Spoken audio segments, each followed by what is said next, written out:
The other thing I think I have to comment on is this bill in Washington, D.C., the $1.9 trillion bill. And I think a lot's been put out about how so much of that has nothing to do with COVID. I think in some respects it's kind of Washington at its worst, yet again, by using this thing as a Christmas tree. But I want to focus on one part of it, and that is the money that they're sending to state and local governments. Now, typically when you do something like that, you look at percentage of the population, you divvy it up, and then you send it. So Florida, 6.5% of the population, we would get 6.5% of what you're going to do. And look, if you want to send it, don't send it, that's fine. But if you're going to send it, it should be fair. And we shouldn't be penalizing states for doing a good job. But that is exactly what this bill does. Instead of using the share of the population, they are using the number of unemployed in a state, which means states like Florida that have lower unemployment are getting penalized. States like New York and California, who have higher unemployment, are benefiting. They're getting a windfall of $2, $3, $4 billion. That is completely unfair.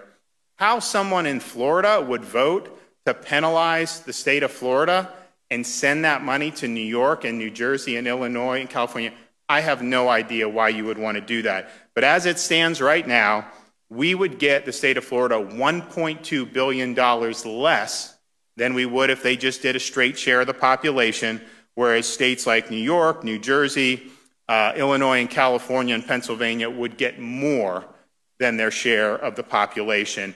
And it probably, if they keep this formula, it will probably be even worse for Florida, because we firmly expect that our 6.1% unemployment rate from December is going to be revised further down.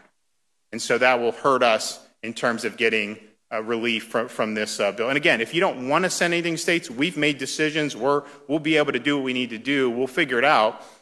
But to penalize the states that have done better makes no sense. And so you have the New Yorks, the New Jerseys, the Pennsylvanias, Illinois, all of them higher per capita COVID mortality than the state of Florida, even though our population is much older than all those states.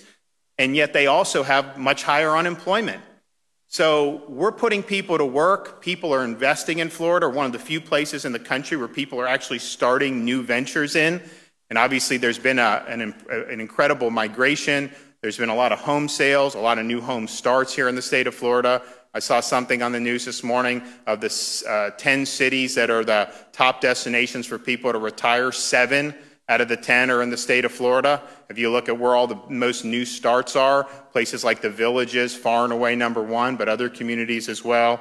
So I hope that the Senate, U.S. Senate, will look at that and see how fundamentally unfair that is to penalize a state like Florida for having better outcomes. You should do it based on population and let the chips fall where they may. Don't reward the states that had less success in saving their economies and putting people back to work.